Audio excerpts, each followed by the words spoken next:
Good morning. Yes. Oh dear. Is yawning a bit. I must say that it was a hell of a night with lots of wind and rain and stormy conditions. So much so that I was forced to abandon the scooter this morning and revert to the bus. Just as well I did, because I bumped into Richard. Richard Barton on the bus. He gets up very early as well. He was off to Portsmouth to appear in court in Portsmouth, and I said to Jane, lovely Jane, who looks after me when I first get in, and indeed she did this morning with. Wow, I even had a croissant this morning. I said to her, it's bad enough getting up at 4:30, 5 o'clock just to get in here in time to put this program together and get cracking. And then I fancy going to Portsmouth every day, which is a real trek from Lewes. So a brave man he was, and I'm very pleased that he is a very, very decent bloke, very clever bloke, and is held in huge esteem by his colleagues in the legal business, and we're very pleased to have him, and also very pleased that he brought along Philip Meredith as well, who is also is now retired, but in the same profession, and had equally as good track record. So they're the people that normally kick off a Monday with crime, and what we're going to do today is to broadcast that program at about somewhere between 1 and 2 today, when Richard has got a little bit of a break and doesn't have to get up at an ungodly hour to fulfill hosting a program on Mirador. Goodness gracious me. It is fun, isn't it? I mean, you don't know. It doesn't strike you as being something that bothers you as a storm in the middle of the night. And it's not until you actually start to try and keep your eyes open that you realize that it's well, how tired you are. So all the talk about getting a good night's sleep, whether you had a disturbed sleep, is I can't remember when I didn't have a disturbed sleep. I fall asleep. I go to bed relatively early, I suppose. I fall asleep, and then I wake up again at about midnight, and then after that, it's anybody's guess as to whether I get any sleep or not. Undoubtedly, some of you will have experienced the same thing. Just a reminder that this Wednesday in the town hall, the depot have organised a tribute to the late Stephen Catlin, former mayor, former councillor, a long-time politician, but a thespian, very much sold on theatre, which he supported, and is also famous because he had a sweet shop.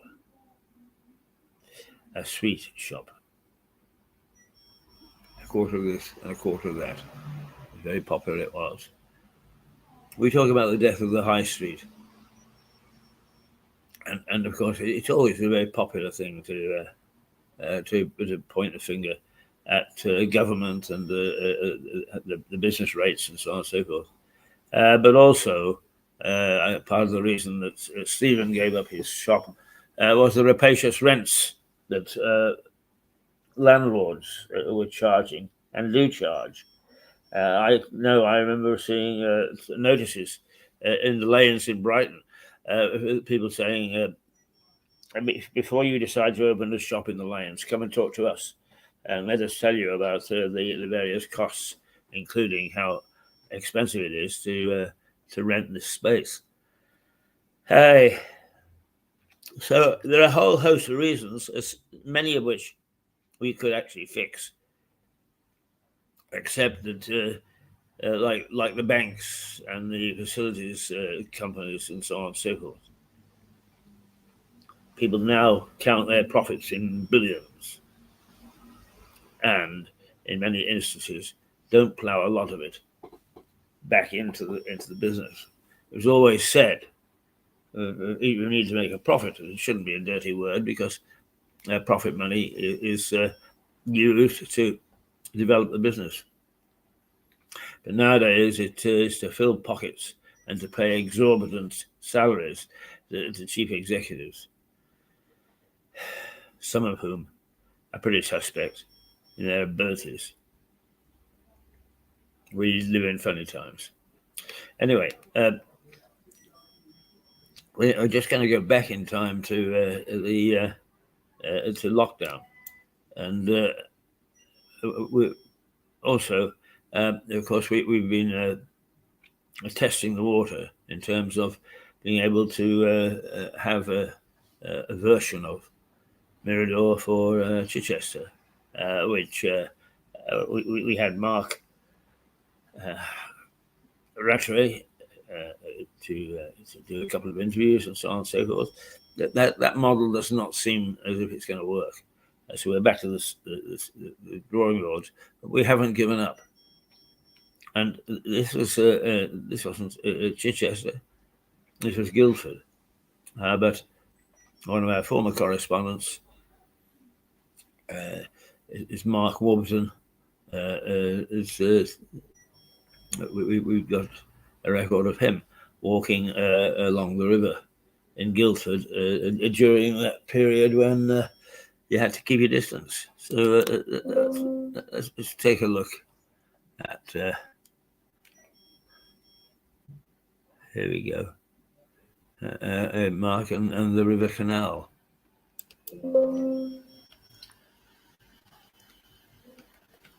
Oh dear. Well, apparently this needs converting, and we haven't done that. So we'll have to leave that until tomorrow. After that build-up. Let's see what else we've got.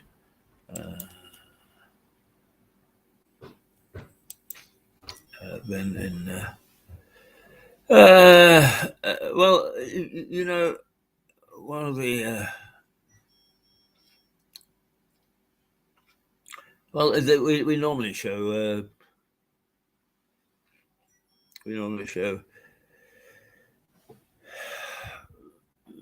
crime on a Monday morning, on a Monday and a Friday, and it won't be a Monday morning, it'll be a Monday afternoon today. But let's just show you what we did in the past. A program called Catch 'em. And when I review this program, I think that it's not a bad program, and one that we should really consider reinstating. It takes a little bit more resources than sometimes we've got, but if a program is worth doing, it's worth doing. Let's just take a look at Catch 'em.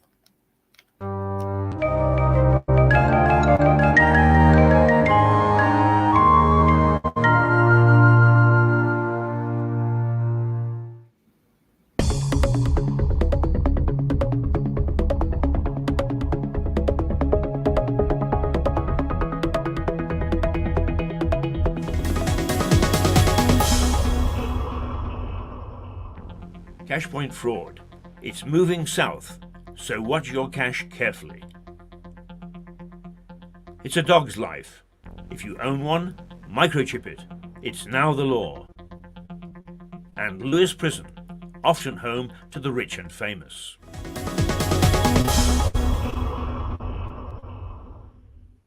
A newspaper, please, Dawn. Certainly, Keith. There we go. Thank you very much. There you go. Hi, Seb.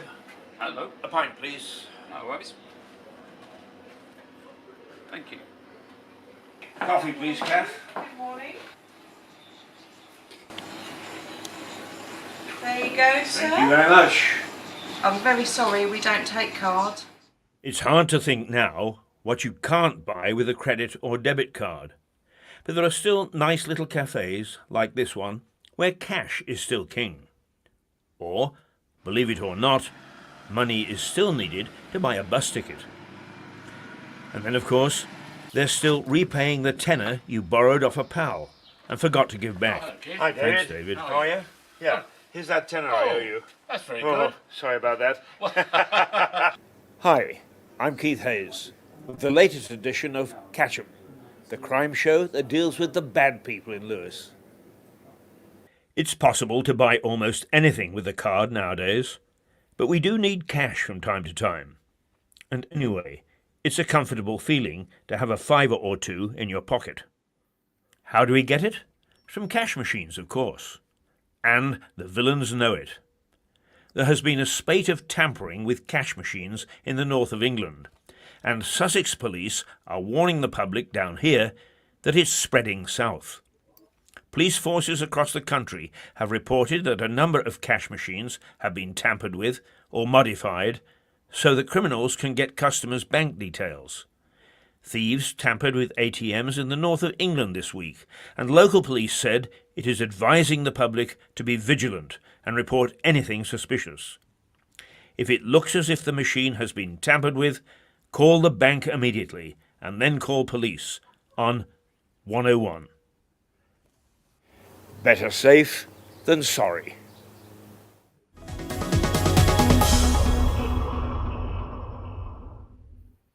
We're a nation of pet lovers. One man and his dog has been the mantra of the English for an age and a half. But as of this April, dog owners have a new legal responsibility other than walkies, dinner time and cuddles. All dogs throughout the UK must be microchipped. Owners who fail to comply face a fine of £500. Authorities estimate that there are still more than 1 million animals that haven't had a chip inserted. But the law applies to every dog and every owner. It's now the law. The chip is about the size of a grain of rice. It's inserted in the loose skin on the back of the neck. The chip contains a code which tells vets or dog catchers who the owners are and where they can be contacted. The scheme is designed to help reunite stray dogs with their families, identify reckless owners, and save local councils thousands of pounds looking after strays. So keep the lead, but get the microchip. It's now the law.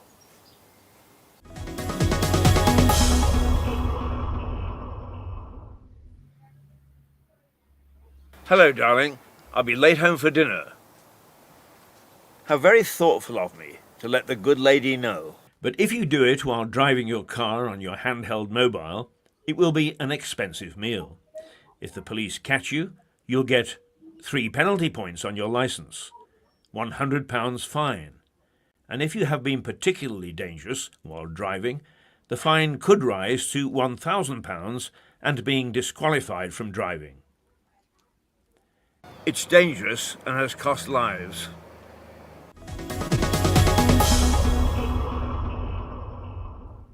Burglars continued their love affair with Haywards Heath this last week. A break-in took place in Chapman's Way. The thieves broke in through a rear door and stole some jewellery. The modus operandi was similar to burglaries which took place in Haywards Heath in mid-March.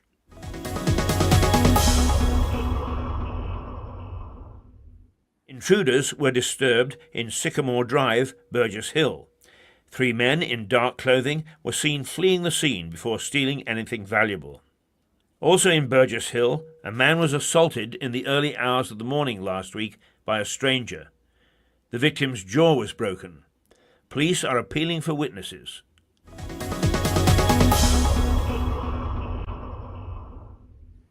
Police are searching for a bold robber who threatened a Poundland store owner in Crowborough with a knife.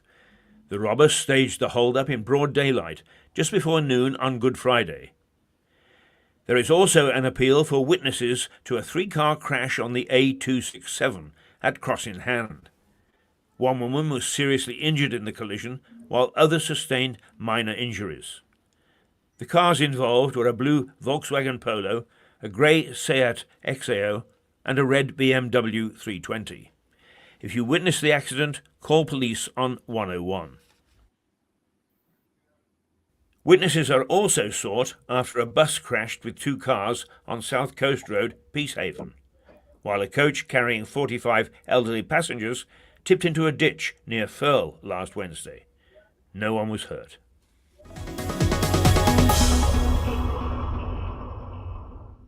Standing on the outskirts of Lewes, the town's jail looks formidable. It was built in 1853, and over the years has played host to a number of famous names from the world of crime. The Russian prisoners from the Crimea War, who were held in the old naval prison, have become famous over time. There's a monument in St. John sub Castro churchyard to those inmates who died while in captivity. It's paid for by Russia. A play has been written about them, and only recently the Russian ambassador paid a visit to the site. Less well known is that 300 Finnish grenadiers, fighting for the Russians, were incarcerated in Lewes jail, not the naval prison. They were the new prison's first inmates. Several leaders of the Irish Easter Uprising in Dublin of 1916 were held there. They included Eamon de Valera, later the Republic's first president and prime minister. Probably the most famous murderer in the prison was John George Haigh. He was known as the acid bath murderer. That's the way he tried to dispose of his victims. He appeared at Lewes Assize Court in July 1949 and was found guilty in just 17 minutes. He was hanged by the then famous Albert Pierrepoint in August 1949. A notorious local murder in 1912 saw John Williams hanged in Lewes prison. Williams shot a police inspector in Eastbourne, for which he paid the ultimate price. The notorious Kray twins, Ronnie and Reggie, were imprisoned in Lewes jail in the 60s. The colourful, so-called celebrity gangsters managed to keep business going as usual while behind bars, hiring out protection teams to Hollywood stars. Frank Sinatra hired 17 of them from the Krays. No prison worth its salt can exist without at least one ghost, and Lewes is no different. Local gossip has it that one of the corridors is haunted by a man in Victorian-style prison garb.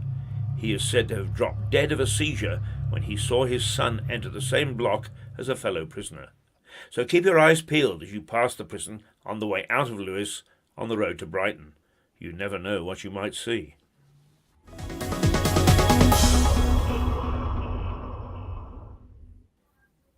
Two men have appeared at Lewes Crown Court charged with sexually abusing 13 teenage girls. Osman Karoma, aged 30, and Max Nyasa are alleged to have fed the girls with alcohol and drugs before having sex with them, and the Coast Guard has urged visitors to the south of the region to use common sense after photos were taken of a young girl in a wheelchair who was pushed to within inches of the cliff face at Burling Gap. And that's Catch 'em for this week. See you next week for more news about crime around the district.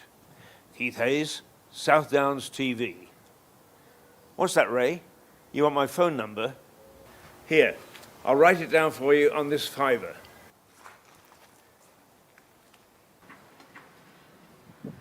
That way you won't forget it. Neither will I. It's illegal to write on a banknote. Here, Ray, give me my fiver back.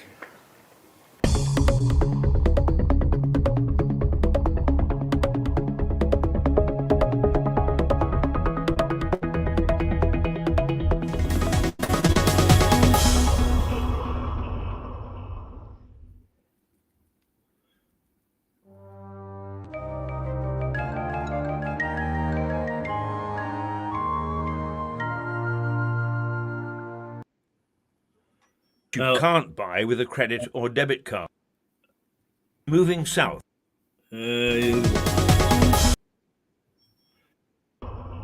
to stop these things sometimes is very difficult.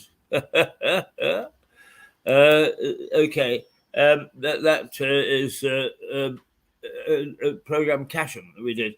Now, I said that we would try to reinstate it because it's not a bad program and it serves a local purpose. One of the interesting things about a program like that is that artificial intelligence helps you to do it with limited resources. I mean, that took 3 of us to do that program, 3 years ago, 4 years ago. And now it can be done with one man and a dog, one man artificial intelligence. So although people see artificial intelligence as a threat, and indeed to some extent it is, it also can be a great help to small organizations such as ourselves being able to fulfill the remit of looking after our local viewers. And that sort of thing is becoming increasingly possible with AI. Now, I just let me leave this half hour with today. We can expect a high of 19 degrees centigrade. It's 18 degrees at the moment and cloudy. It's going to be thundery around about 11 o'clock. What's the time now? It's about 10 o'clock, isn't it? Yes, it's 1 minute past 10, in fact. It's going to rain for a while, but about 2 o'clock this afternoon, we can expect some thundery showers and a moderate breeze. Now, I have to say that it made conditions this morning very difficult. So I actually didn't try to fight it. And I came via bus, which I haven't done for quite some time. I come on my mobility scooter, the Red Devil, which is not a bad little operation, actually. But that's the weather for today. 19 degrees high, and that's going to occur. Well, actually, it's 18 now, and it's going to nudge into 19 at 11 o'clock. It's going to stay at 19 until 3 o'clock this afternoon. But during that period, we can expect some thundery showers, some thunder and lightning, in fact, before it settles back into a sort of steady rain to see off today. About 5 o'clock, a little bit of improvement in terms of the brightness, some sunshine, some cloud, and we see off today. It's quite a bright period as we come into evening. Tomorrow, rain, 20 degrees. It's staying warm, consistently warm. But Wednesday, we've got thundery showers again and back to 19 degrees. Thursday, rain, 21 degrees. Friday, rain and some sunshine, 19 degrees. And going into the weekend, Saturday, the 5th of August, once again, rain with some sunny intervals. The rain is consistent and is going to be for the next couple of weeks. It's going to be the 11th before we see a return to sunshine and increased temperatures of 21, 22, 23. So that's the scene at the moment. We'll be back in 10 or 15 minutes. Hopefully, we'll have with us in tow Suzanne Mucho from New York, and we'll see what's going on the other side of the pond. So, for the moment, let us say a toodle pip.